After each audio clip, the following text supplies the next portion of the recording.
Hello everyone. Let me check if I'm live. Yes, I guess yes. Okay, very good evening to all of you. All of you are present in the session.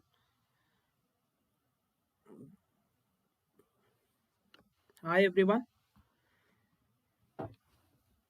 This session is for ICSE class 10 students, a physics session. The students who are, preparing for their term 2 examinations, for their term 2 board examinations. And I'll be taking you through to the session. And my name is Kalyan Krishna Awasthi, and I'm a physics educator at Unacademy. As far as my qualifications are concerned, I'm master's in electronics, and right now I'm pursuing my Ph.D in the same very field. These happens to be the topics for today's session. In today's session, we are going to have a very brief introduction of electromagnet. Why am I saying that a brief introduction? Because you have already studied this in your class 9, so I'll quickly revising the basic concepts of an electromagnet, and then we'll be moving on to the application part. That too, in today's session we'll study the basic principle and working of a DC motor, and the session shall conclude with a basic introduction of electromagnetic induction, which will kind of lay the foundation for Faraday's laws for electromagnetic induction in the subsequent sessions. So everything is connected. And well, this is my code. If you're new to this portal, if you want to opt for a Unacademy Plus subscription, you can rather use my code Kalyan Life. Once you will be using this code, you will be getting a 10% discount. Fine, and that's a good deal. Well, if you haven't joined the Telegram group for the Unacademy Champions group on the Telegram, you can find the link in the description box. The description box of this particular video, it has the links for all the groups and all. So I would request everyone who is following these lectures, who is following these sessions, to be a part of this group. Why am I telling you this? So that you be updated with all the upcoming sessions, and especially as the exams will proceed, will be coming a few test series as well. So this group will keep you updated with all the upcoming sessions, tests, and all the important announcement, right? And well, if you haven't subscribed the YouTube channel, you haven't subscribed us on YouTube, the Unacademy ISC and ISC part, you should rather go for it. We are striving for 1000 subscribers. We are almost halfway through, and well, a little bit more support will help us achieve this milestone. Don't forget to like the channel. Don't forget to click the bell icon, because once you click the bell icon, you will again be updated with all the upcoming YT sessions. All the sessions on the YT will automatically be sent as a notification to you. Hi everyone in the session. So before starting the session, let me quickly brief you again about this Unacademy Prodigy test. The test is happening on 23rd Jan. There are 4 dates. This happens to be the very first date, and the best part is the enrollment is absolutely free. You don't have to shell even a single buck to get enrolled. The timings for the test are 12 to 1, and you get a chance to win prizes worth rupees 10 crore, which includes a number of scholarships as well. You can win a scholarship that would earn you a plus subscription rather. The best part is the plus subscription, because the Unacademy Plus portal has a number of special features which no other portal is offering as of now. So what are you waiting for? You should rather go and subscribe for this. Enroll for this Unacademy Prodigy test, right? Fine. Without wasting any time, let's get to our session. The session will discuss these 3 topics. The introduction of electromagnetism is what we'll be starting the session with, and subsequently we'll be discussing the application of DC motors, and finally a very brief introduction of electromagnetic induction will end the session rather. So we have had a very basic idea of what electromagnet is. I guess in the previous session as well, I gave you a very basic insight of what an electromagnet is, so I won't be hi Chetna, how are you? Oh, that's great, you have already subscribed. Hi Shagun, how are you? Sorry, I could watch these comments later, maybe because of some net issue. So electromagnet is nothing but it is an artificial magnet. It is an artificial magnet, and we induce magnetism in it. This is a part of class 9th physics, and it has exactly been repeated in class 10. So see, it is an artificial magnet. It has temporary magnetism. I need a hi from everyone who is in the session. Shagun, it's okay. I mean, I'm recovering, but since the infection is quite chronic, it will take some time, maybe a week or so. But yes, I'm better than tomorrow. Yesterday rather, I'm better than yesterday. It's fine. Yes. So an electromagnet is an artificial magnet, and it has a temporary magnetic field. Why a temporary magnetic field? Because as long as the current in the circuit flows, see, I've taken the example of a bar magnet and a horseshoe magnet. In both the cases, you can see that the magnetic properties are induced once the current is passed in the circuit, and as soon as this current ceases, the magnetic property ceases as well. I mean, it doesn't behave as a magnet if you stop the value of current. So there are two factors which basically decide the amount of magnetism or the intensity of the magnetic field that can be generated. The very first part is the current, and the second part is the number of turns. Fine, number of turns. These are two very basic parameters that rather decide how an electromagnet will behave and how strong a magnetic field will be produced by a bar magnet, right? This is bar magnet and this is a horseshoe magnet. The underlying principle is same for both of them. I mean, both are electromagnets, so both have both are artificial magnets, and both have induced magnetism rather. And we can increase the magnetic property by using a soft iron core. Why a soft iron core? We have had a number of discussions on this. There are two basic properties.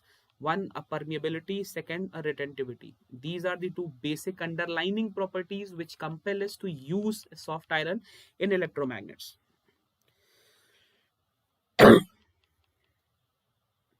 No, I mean, we cannot start with quizzes only. We have to understand the concept.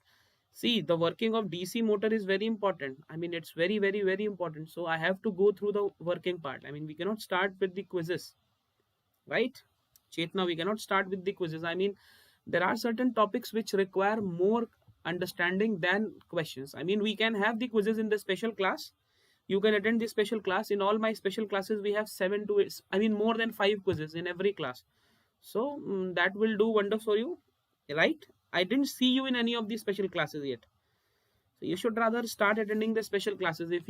And the best part is, in the special classes, you get to see the leaderboards as well. I mean, you get to see how quickly you are responding and how many times did you get the answer correct. It's all automated, right, Chetna?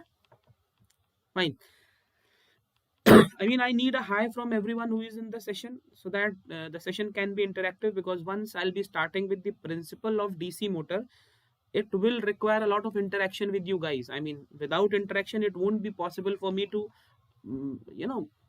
make you understand how a DC motor works. The same goes with an AC generator as well. So please, a hi from everyone who's in the session. I can see Chetna, I can see Shagun. Who else is there?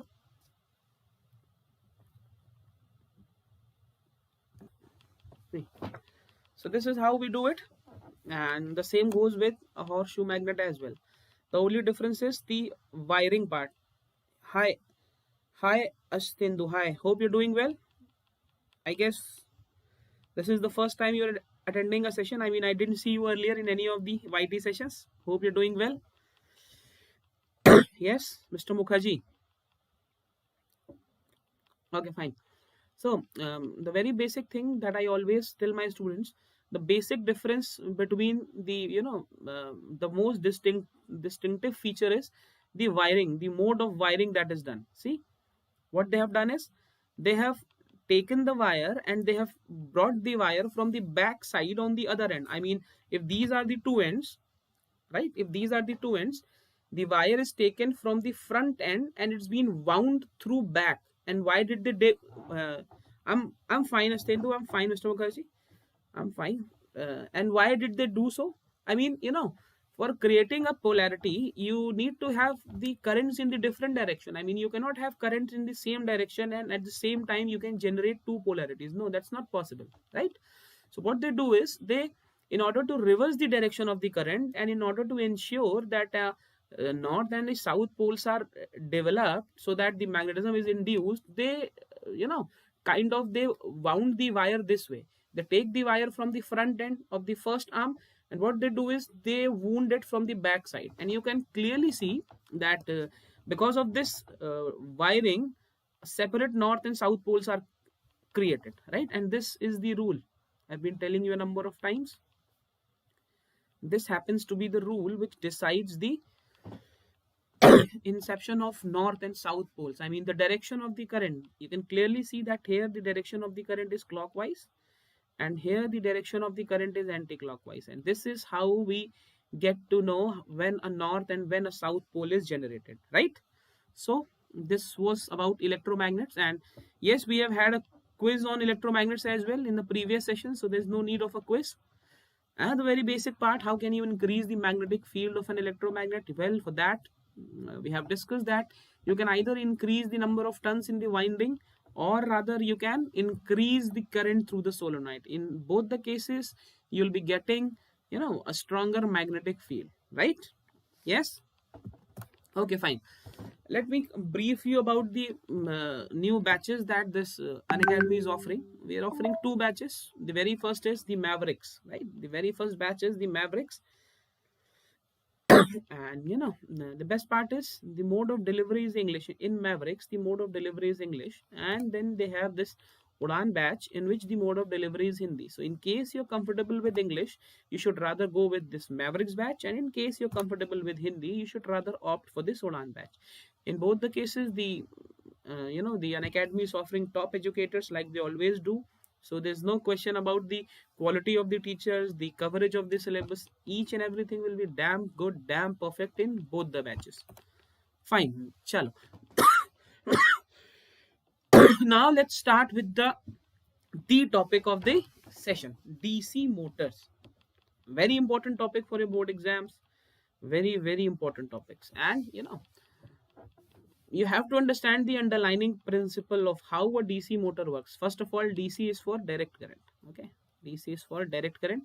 So there is a very basic question that normally we say, I mean, why a direct current? I mean, since we are talking about in the later part of the sessions, we'll be talking about electromagnetic induction, and all this while we have been talking about that the ACs are better. Why? Because they have the ability to change the direction as well. So why a DC motor? I mean, see, DC current has its own set of applications, and during the course of session, when I'll be telling you the very basic principle, you'll get to know that how a DC motor works, what are the basic advantages of a DC motor. The very first thing that should strike your mind is that, see, for example, let me consider these 2 strong magnets. Fine. Let us suppose that they are 2 very strong magnets. Is it okay? And between these magnets, I'm having a current carrying wire. I mean, let us consider that this is a wire which is placed between the 2 magnets, and the wire is carrying current, right? A wire is placed between 2 very strong magnets. I mean, I've used the magnets to create the magnetic field. You can rather say that a current carrying wire is placed in a magnetic field. That will also do. What I'm trying to convey is that when current is passed through a conductor, or maybe rather if I call it a current carrying conductor, it is placed in a magnetic field, it experiences a force. Okay, and this is the basic principle of kinematics, that if a body experiences a force, that to an unbalanced force, the body starts to move, right? Yes, all of you, we know this. We have studied this in term 1. We have studied this in basic kinematics, that when a body moves, this is because of the application of certain unbalanced forces. So what is happening? You have a wire which is carrying current, and the wire is placed in the magnetic field, and what is happening? A force is exerted. Now the question is, where did this force come from? I mean, can anyone tell me where did this force come from? It's okay, means I'm saying that a wire is placed, or maybe a current carrying I mean there is a current carrying conductor and some current is passed through it, and I'm saying that a force starts acting on the conductor. And my question is, where does this force come from? I mean, what is the basic cause of the occurrence of this force? Can anyone tell me quickly in the chat box? Let me see who gets this one right. It's very interesting. Let's see who gets this right. I mean, how do we get this force? Anyone in the session? We have had a very brief discussion about this in the previous classes as well. I mean, there is a cause of force. Okay, Shagun, you're saying that current is the cause of force. See, had there been no current, there would have been no force. But my question is different. I am saying, where did this force come from? I mean, what is the cause of this force? It's okay that there is current. Current indeed is a cause, but you know, what else is there in the entire system that is creating a force? Fine, your part is okay. There is a current in the conductor, that is why there is a force. But what else is there that is creating this force? Okay, Topper is saying magnetic field. Yes. That is what I wanted to listen. Magnetic field. We have had a discussion on this earlier as well. I mean, if there is a field, there has to be a force. That too, a contact or a non-contact. Who will tell me? I mean, if there is a field, which kind of force do we have? A contact one or a non-contact one? Topper, Shagun, I mean, I need a reply. If there is a field, which kind of force is present? Although, yes, there is a force, no doubt about this. Yes, you're absolutely right. There is a non-contact force. Okay. So, if I'm saying that the wire is moving, there has to be some force. This current indeed is one. Yes, Shagun, you're right as well. This current indeed is a reason behind the, inception or the existence of force, but there has to be something else. And that something else is nothing but your magnetic field. I mean, this is nothing but a magnetic force. Is it? Yes, Shagun and Topper. This force is nothing but it is a magnetic force. Yes? Is it? Now, see, I'll be establishing a relationship. You have told me that Shagun has said that there wouldn't be a force if there was no current. That means the force is depending indeed on the value of the current. Yes, Shagun? Yes, the force is indeed depending on the value of current. You're absolutely right on that. And Topper said that it depends on the magnetic field as well. Yes, it does depend on the magnetic field as well. Is there any other parameter which can be decisive in deciding whether or not a force will act, or for that matter, how strong a force will act, or for that matter, how long the force will act? I mean, is there any other parameter? Just think about it. I mean, you don't have to remember the formula. You don't have to learn it. Everything is there in the slide itself. Just think about it. I mean, just imagine a wire that is carrying a current, and the wire is placed between a very strong magnetic field between two magnets, maybe horseshoe magnets. And yes, of course, a force is acting on it. What I'm asking is, what can be the parameters on which this force might depend? Current, yes, you got this right. Magnetic field, yes, you got this right. What else can decide how much current can be flowing? Oh, sorry, how much force can be there?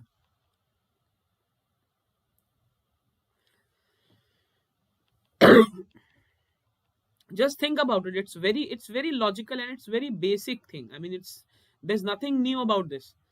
I mean, when I'll be telling you the answer, you'll say, "Acha, I very well knew this." What if I say conductor permeability? You're saying, Shagun? See, that is an intrinsic property. That is a material property. And we're not designing a commercial application. We're not talking about the application part. I mean, I'm not talking about how you can design a DC motor. Abhi to I am just talking about the force that is, kind of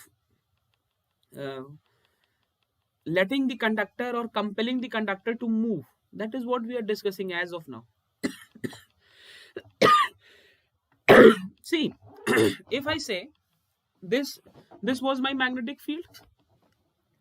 If I say that a wire has to, or maybe a charge has to, cover a longer distance between the poles, will it experience a stronger force? I mean, see, I'm creating a situation where I'm saying that the wire has to cover a longer distance. I mean, for a longer duration of time across the length of the wire, the charges stay more. I mean, if I'm saying that the charges stay more between the conductors, what is actually happening? The length of the conductor has to be, comparatively large. Only then the charges will stay between the magnetic field for a longer time. Yes. I mean, if I'm having a very small conductor, okay, there is a charge, but it will stay for a very small time. Why? Because the length was very small. Yes? Yes or no? Had I taken a larger value of length, this charge would have stayed for a longer time between the two magnets. Is it so? Yes?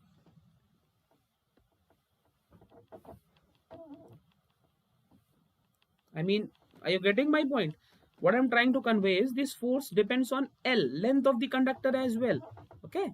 I mean, the strength of the magnetic field, the current in the conductor alone cannot decide what the value of current, what the value of force is. The length does play a vital role as well. Now there is a catch. The orientation of the wire is also very important. I mean, this is not, they have not mentioned this in your syllabus, but see, if you'll be seeing your book, the statement says that if a current carrying wire is placed at any position other than parallel to the conductor, I mean, the wire should not be parallel, the conductor should not be parallel to the magnetic field. If it is parallel, then there will be no force. If it is in a different orientation other than parallel, it will have a force. Okay. So I am telling you the formula, what actually happens. If I combine all these three terms, I will be getting a formula F is equal to IBL. But there is one more term, and that particular term is sine theta. Okay. That particular term is sine theta. So now see, if the wire is parallel, what will be the value of theta? If two bodies are parallel, what is the angle between them? Shagun, what is the angle between two parallel bodies? Yes? If two lines are running parallel to each other, what will be the angle between the two lines? Will it be 0, 90, 45 or any damn particular, any angle? How will you get to know? Two parallel lines rather always have 0 degree. I mean, if two lines are running parallel to each other, the angle between the lines is 0 degrees. Okay. So when this theta becomes 0, you know that the value of sine 0 is 0. Okay. So this incorporating sine theta in the formula automatically considers that condition when the wire will be or the conductor will be parallel to the magnetic field, there won't be any force. Okay. So it automatically, includes that condition. So technically speaking, the force is F is equal to IBL sine theta. But in your books, you will be getting F is equal to IBL. So rather try and remember this particular formula. This is going to help you solve the numericals in a better way. So now you can see that a force is acting, which is depending on the current in the conductor, the intensity of the magnetic field, the length of the conductor, and most importantly, the orientation of the conductor in the magnetic field. It does play a very vital role. I mean, if the conductor is oriented at a very, say, 0 degree, there won't be any magnetic field and there won't be any magnetic force rather. Okay. So this is the basic principle of a DC motor. I mean, we have understood that when a current carrying conductor will be placed in a magnetic field, a force will act. When a force will act, it will move. So my question is, when it moves, what actually happens? I mean, when a body starts moving, obviously there has to be some conversion of energy, some changes of energy. But which energy converts into which form? I mean, what do we get from a electric motor? Why do we use motors in our house? Anyone? Why do we use motors in our houses? We use motors, there is a motor in the fan, there is a motor to lift the water from the ground level to the higher level. So what we are trying to do is we are attaining a particular form of energy from some other form of energy. So my question is, which kind of energy gets converted into which other form? I mean, is it a electrical to mechanical conversion, or is it a mechanical to electrical conversion, or whatever? Okay, so Shagun is saying that basically the electrical energy converts into the mechanical energy. Okay, fine, that's great. And see, the conductor was carrying current. That means there was electrical energy. What is current? Current is the rate of flow of charge. And since the charge is flowing, it has to have some electrical energy. And this electrical energy is rotating the coil, the armature. We'll get to see how it happens. So that particular electrical energy is converted into mechanical energy, right? So you're absolutely right. It converts electrical energy into mechanical energy. It converts electrical energy into mechanical energy. You're absolutely right.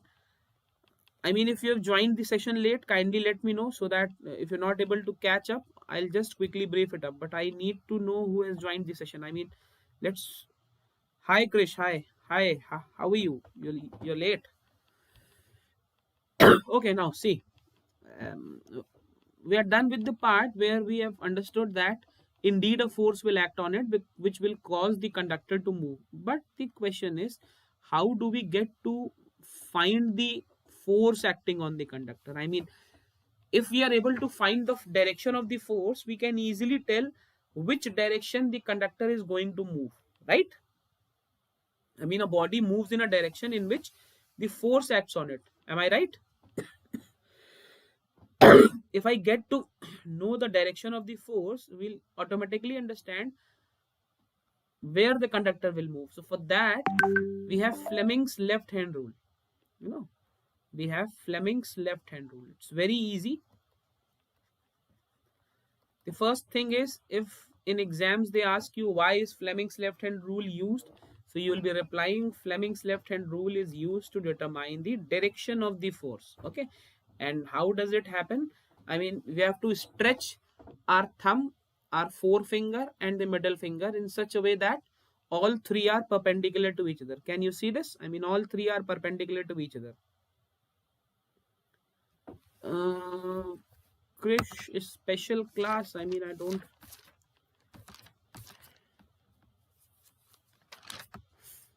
Yes, we have one. We have one. Uses of electromagnets. We have a special class for 9th. See, this is the direction of the magnetic field. This is the direction of the current. And this thumb will tell you the direction of the force. Okay. Direction of magnetic field, direction of current. Yes. And this thumb will tell you the direction of the force. This is how it works. Okay. What you have to do is, you just have to, if we are not able to remember it, just write B on the forefinger, I on the middle finger, and F on the thumb. So this is how Fleming's left hand rule works. You just have to ensure that all the three fingers are mutually perpendicular to each other. You have to point your middle, this forefinger, in the direction of the magnetic field. You have to point this middle finger in the direction of the current, and you will get to know the direction of the force acting on the body. Okay, is it okay? I mean, okay with all of you? Yes? Did you get this? Okay, fine. So,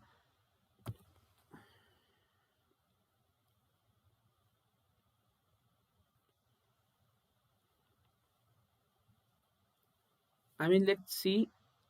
This is east. This is west. This is north. This is south.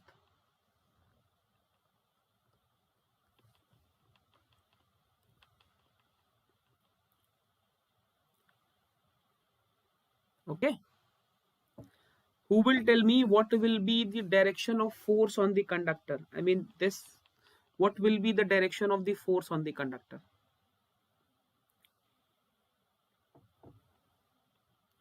See, it's like this. Just don't watch. It's a three-dimensional figure. I mean, just imagine, in front of you, the magnetic field lines are moving from left to right. Just imagine. The magnetic field lines are moving from left to right in front of you, and this is a conductor. This is a conductor. This is the tip of the conductor. I mean, the tip will tell you the direction of the current. Now tell me, where will the conductor move? Shagun, it's not a two-dimensional figure. Just imagine the space around you. The magnetic field lines are moving from your left to right, and this is how the current carrying conductor is held. You have to tell me what is the direction of the force. Just apply Fleming's left hand rule and you'll get to know what is the direction of the force.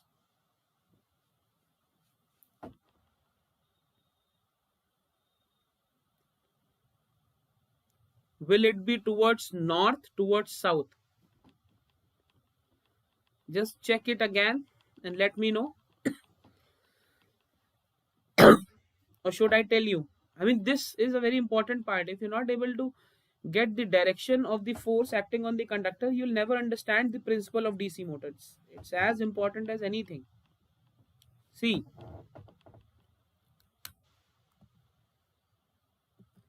we have to point our finger in the direction of magnetic field. I was saying that magnetic field is from left to right. So this is how I have to place my middle finger, okay? And this finger, I have to place my forefinger this way. This middle finger has to be in the direction of the current. See, this is the direction of the current, right?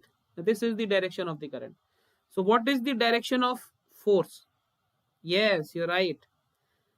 The direction of the force is north. It's not south. Getting my point? All of you in the session. This is what the direction of the force is. You have to be very perfect in applying these particular scenes. Otherwise, so you'll miss a question, right? Shagun, you got this? I mean, you got how we are determining these values? I mean, the direction part? Yes? All of you, yes? Okay. First of all, let me explain you the construction of a DC motor. I mean, if you're not able to see how a DC motor is constructed, you'll never get to understand how does it work. So see, very first part is we have an axle. This is a vertical column axle through which, we mount a armature coil, right? This is your armature. This is your armature. And in order to increase the magnetic permeability and the retentivity part, we normally place a soft iron core within it. Fine. So it's like this is your armature with a soft iron core inside it. And why a soft iron core? They ask you in the questions. This is an important question for your board examination as to why are we using a soft iron core within the armature coil. Fine. So you know the answer. We have discussed it. Now see, we have a single ring which is split into two parts. Fine. We have got a single ring which we call a split ring, and it is split into two parts. Okay. There's a copper ring. It's like this.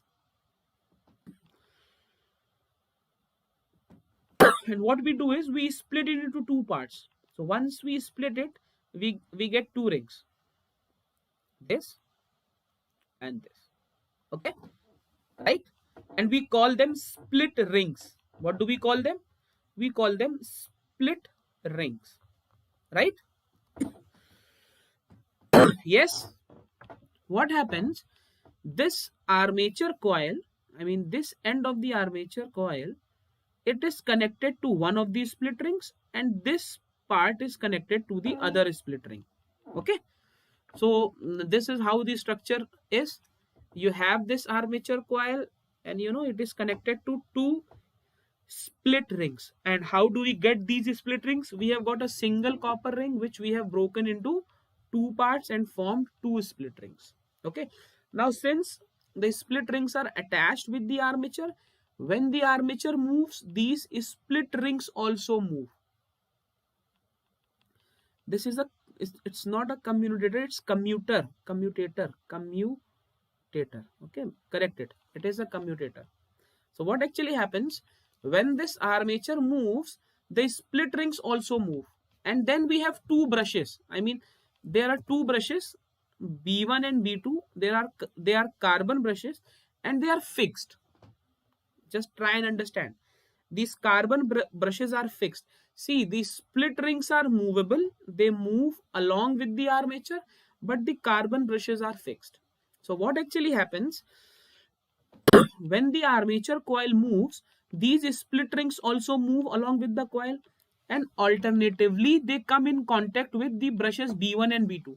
For example, initially the split ring was in contact with B1, but when it's like this, but when the coil completes one rotation, now this split ring is in contact with brush B2. This is what happens, right, Shagun?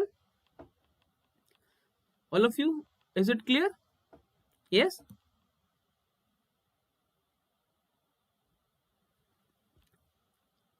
What they ask in questions is, split ring is movable but the carbon brushes are fixed, and one end the brush B1 is connected to the positive terminal of the battery and brush B2 is connected to the negative terminal of the battery, right? Yes. What we have to do, you're getting my point? Yes. We have an armature. With the armature, the split rings are connected. The split rings and the armature are movable. They move over the axle, but the brushes B1 and B2 are fixed. When these split rings move, they alternatively come in contact with brushes B1 and B2. This is the construction part. I have written all the constructions part here. I'm pausing it for 1 minute. If you want, you can kind of, note it down. Yes. So that we shall move on to the working part, which is again a very important part. In fact, the most important part. Okay. Is it fine? Shall I move ahead? Okay, you can't understand the moving of split rings. See, these are two wires which are coming, the armature coils, and a split ring is attached here, and a split ring is attached here. Now see, the coils, the armature is moving, so does this moves. These split rings also move. This is the armature. When the armature is moving, the split ring which is attached, it also moves. What happens? The brushes B1 and B2 are fixed. Once I'll get on to the working part, you'll understand. No worries. Abhi, just remember, I haven't yet explained you the working part. Just stay with it. You'll understand. Just give me 5 minutes. In the next 5 minutes, you'll understand how the commutator and the carbon brushes are behaving. Okay. So far so good. You've understood the construction part. Yes. You just have to see that the split rings are fixed with the armature part. When the armature moves, these split rings also move, right? Great. So far okay. Shall I move ahead?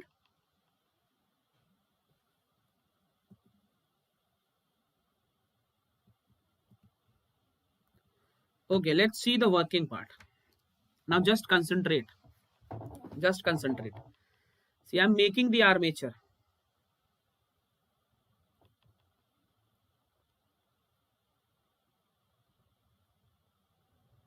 This is your armature and I'm calling it A, B, C, D. Okay. And with this armature, you have got one split ring here, and you have got one split ring here, and you have got a brush here, you have got a brush here, and well, this is the external part. Rheostat and all. So I'm not drawing it that way. This is the part. Okay. Now see what happens. There is a strong magnetic field. We create a very strong magnetic field here through horseshoe magnets. Okay. Now see what happens. There are two very strong magnets. So what will happen? Let me draw this.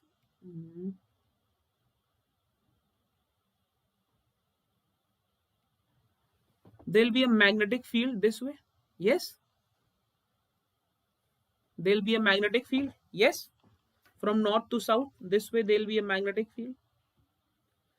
And what we do is we press the key and ensure that a current flows. So how will the current flow now? I mean, what will be the direction of the current? Let's see. The current will move this way, this way, this way, this way, this way, this way. This is how the current will move. Yes.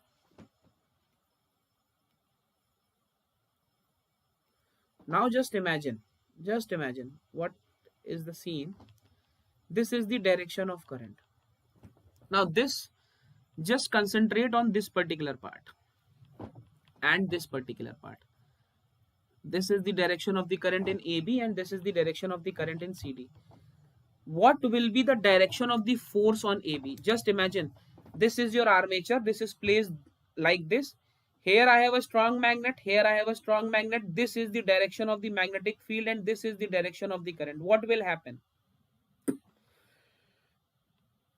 See, this will happen.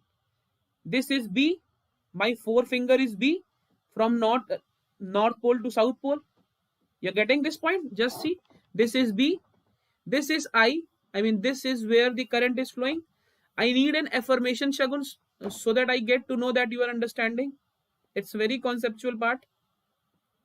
Need a thumbs up if you're getting this point. I mean all of you in the session. Okay, so this forefinger is in the direction of the magnetic field. This middle finger is in the direction of the current. I am talking about AB only AB. So what will happen? A downward force will act on AB. See my thumb, a downward force will act. Yes. So just hold the thought here that a downward force is acting on AB. Now let's see the part CD. What is the direction of the current in CD? It's this way. I mean from your front to your back. I mean this is the direction. So let's see how does it go. I mean this is north to south magnetic field. My forefinger, this my middle finger is, this is in the direction of the current. I mean in this arm, this, I mean it's not working on it. This is the current here and this is the current here. So what force is acting on it? Is it upwards? On CD the force is acting upwards, yes or no? Shagun, yes. You're getting this point? I mean on AB the force is acting downwards and on CD the force is acting upwards. Yes. So see what happens. Let me draw. This is AB and this is CD. I mean this is AB. Yes, this is AB, this is CD. A force downwards is acting on it and a force upwards is acting on it. So what will happen? It will tend to move like this. Yes, it will tend to move like this. If I'm drawing it in 2 dimensions, let me draw it this way. This is what we can see. This is, I mean, let me correct it. I should rather draw it another way so that it becomes pretty much clear to you. I mean, is it forming a couple? You're trying to understand this. I mean, is it forming a couple? I mean, don't do it this way, do it this way. This will be a better. This is F down and this is F up. Is it happening this way? All of you in the session, you're getting this point? Yes? I need a thumbs up if you're getting this point so that I can move ahead. Okay, fine. So what will happen? What will happen? You can see 2 equal and opposite forces are acting. There is one more question. What about the force on BC and AD? What will be the force on BC and AD? Can you tell me? Can anyone in the session tell me? What will be the forces on BC and AD? I mean, will there be a forces? If yes, what happened to them? If no, then why? I mean, why can't they have a force? I need a logical explanation from you guys. What can be said about the forces on the arm BC and AD? Any of you?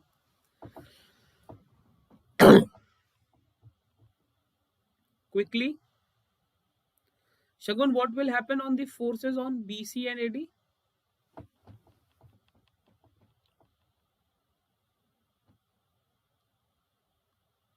See, I have told you that the magnitude of the force is F is equal to IBL sine theta. What is the value of theta? Theta is the angle between the direction of the current, or maybe the, the length of the conductor or the direction. So here this particular value of theta is 0. I mean, it is parallel. The arm BC and AD are parallel. The arm BC and AD are parallel to the magnetic field. So sine theta is 0. So no force will act on them. Okay. Just remember this. No force will act on them. It's very important to visualize this. Yes?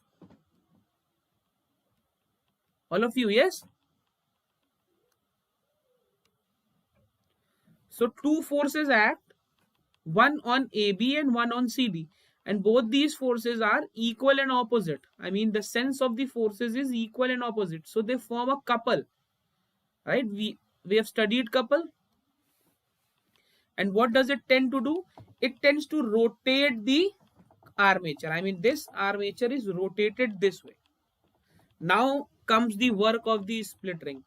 As soon as the armature moves this way and gets to this particular position, now these split rings are not in contact with the brushes. They are no longer in contact with the brushes. Yes? I mean, there is no further contact of the split ring with the brushes. So technically no current flows. But what happens? Because of the momentum, because of the inertia, see, the coil was moving, it was under motion. So what happens? I mean, it reaches here and it completes the rotation. Because of the momentum of the coil, or maybe the inertia of motion, what happens? The armature coil, once it reaches the vertical position, it keeps on moving and it, kind of moves 180 degree. And as soon as it moves 180 degree, the position of the split ring is reversed. I mean, now what happens? If this is S1, this is S2. Now S1 will be in contact with brush B2. This was B1, this is B2. Right? Once this position is reversed, now the contact is also reversed. Yes? I mean, the next time around, what happens? Let me draw it somewhere else. Okay, let me draw it here. What happens? In the second case,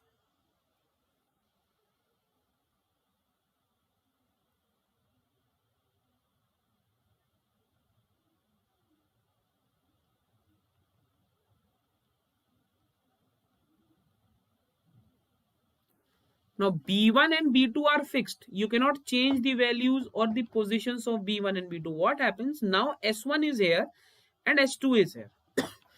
Right? Right? You're getting my point? And let's see. Yes. Fine. And what happens? The CD and part is also reversed. I mean, now this is C, this is D, this is A, and this is B. This is how it goes, right?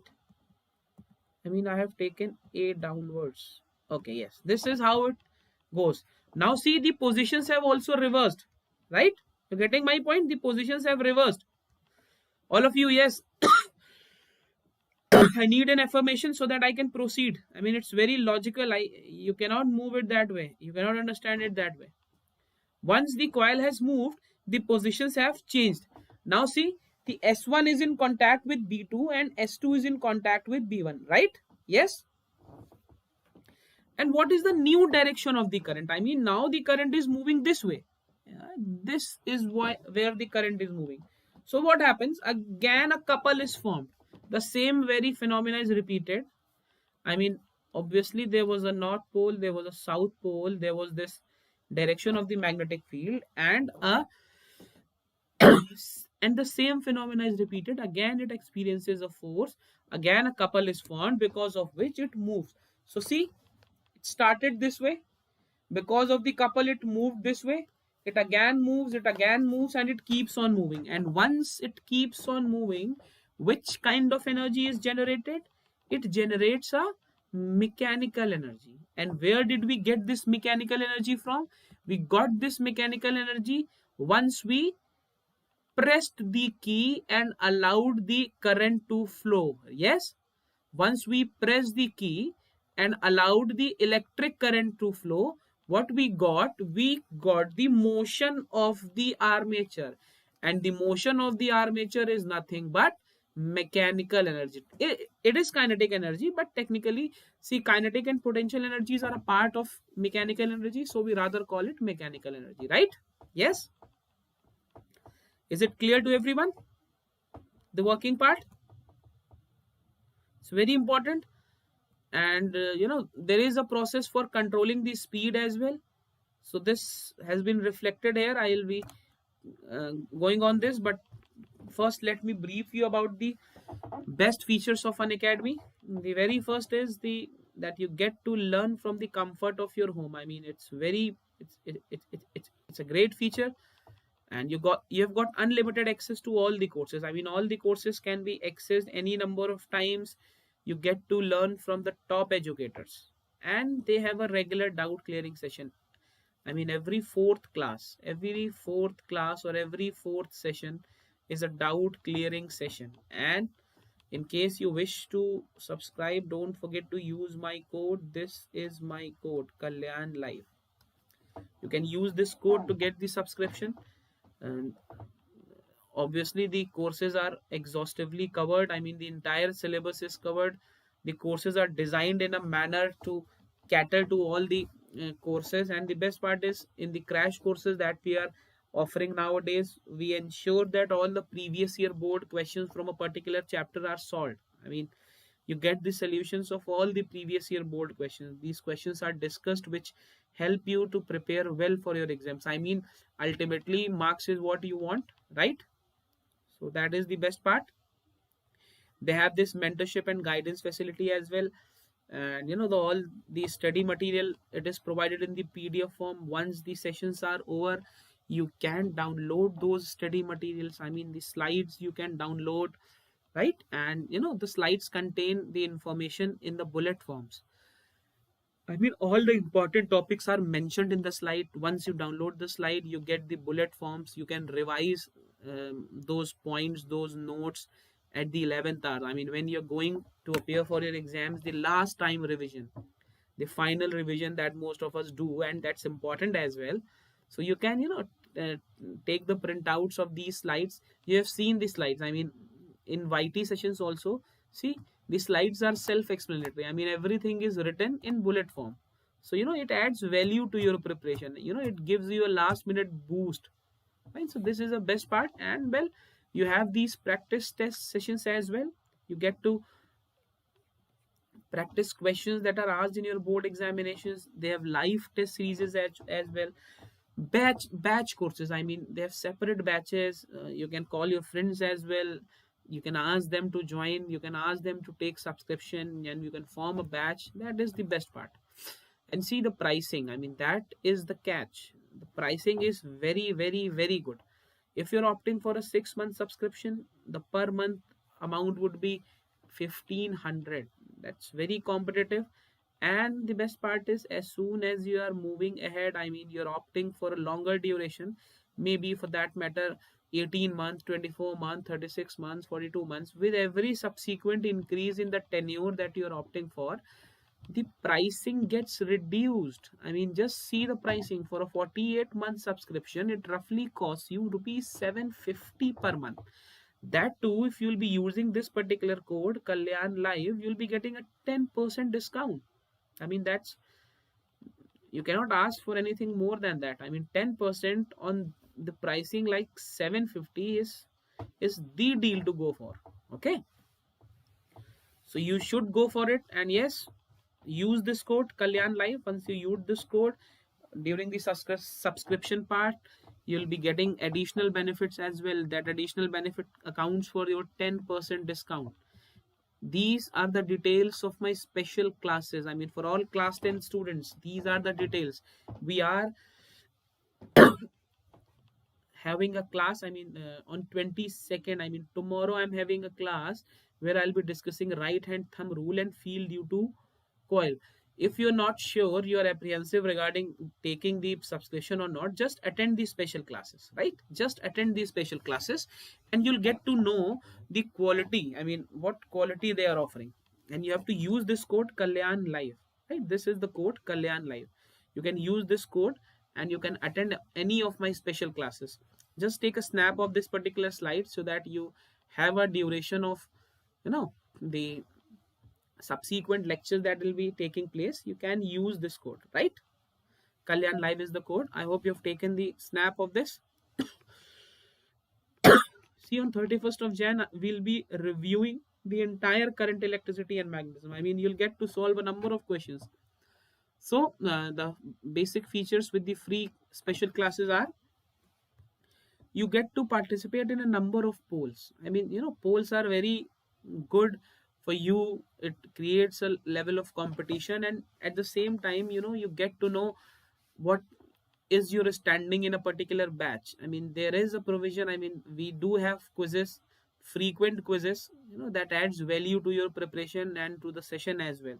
And the best part is that after the class is over, or maybe in between the class, you get to see this leaderboard. I mean, leaderboard is the replication of your performance during a session. And the best part is you get to see the time as well. I mean, how promptly did you reply to a particular question. See, in this particular pic, you can see all of them got the answers correct, but 1, 2, 3, the ranks has been decided by the one who has replied in the minimum time. This is the best part. It creates a sense of competition, and it helps you be more accurate with your answers. I mean, if you are competing with your batchmates and see the difference. I mean, 0.1, 0.2, 0.3, the differences are normally in seconds. So it prompts you to be more accurate and at the same time be more active as well. I mean, reply instantly. And you have this doubt tab as well. I mean, this is what I find it best. You have this doubt tab as well. And what does this doubt tab do? You during the session, if you have any problem, you can instantly type the question in the doubt tab and you can send me. So that question flashes on my portal, and once I accept it, the question is displayed to everyone. I mean, you have the facility in the special class. See, in the special class, you have this facility to ask whatever doubt you are having. And in case you're not able to understand a particular paragraph in your book, or maybe you're not able to solve a particular circuit, they have this facility of attach an image as well. See, you can attach an image. You can send me the image at at the time of the class, and once I get the image, I can resolve your problem. This is the best part.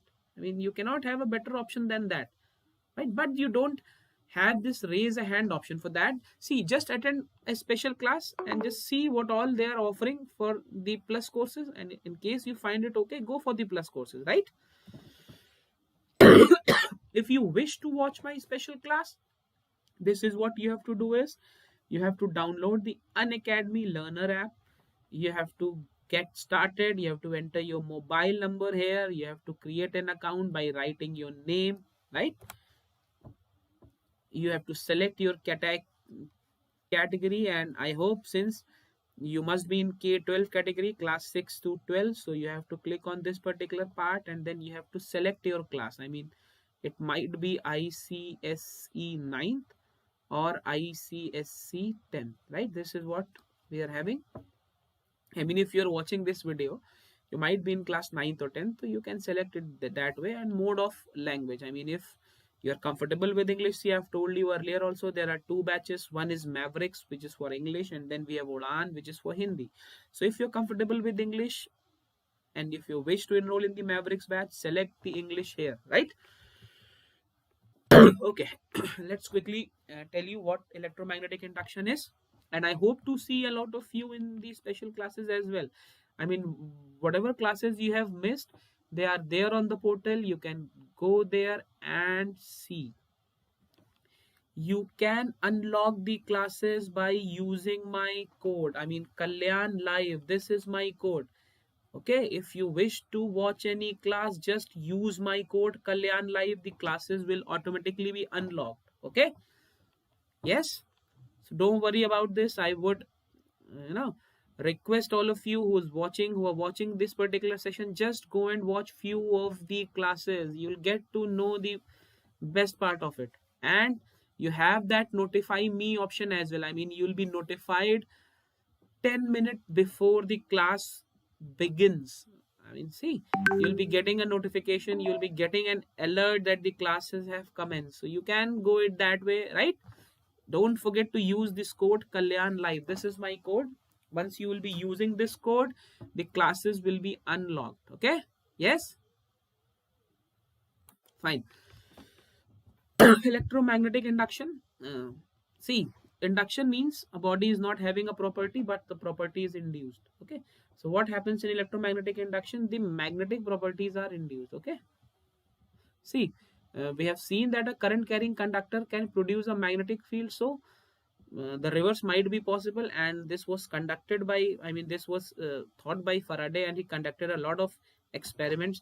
These experiments are popularly known as Faraday's laws of electromagnetic induction, and this happens to be the next topic of the YT session as well. So well, you can attend the next session, or for that matter you can attend these special classes as well, where I'll be giving you more insights on this particular part, electromagnetic induction. Current carrying conductor produced a magnetic field. Now magnetism can produce a current, and vice versa. So we'll be seeing a lot of about this in the subsequent sessions. Don't, Shagun, have you enrolled for the class, the next class? Yes. If any one of you wants to unlock any class, any of my special classes, just use the code Kalyan Live. If you use this code, my special classes will be unlocked. Okay, you can watch those classes. I guess that is it for today's session. I hope you find the session interesting. Yes. We'll catch up again tomorrow, and maybe we'll again have a very interesting session like we always do. Stay healthy, stay safe, and yes, hope to see all of you in the plus class in a while. In 15 minutes we'll be starting with a plus class. Hope to see you all there. Take care. Good night.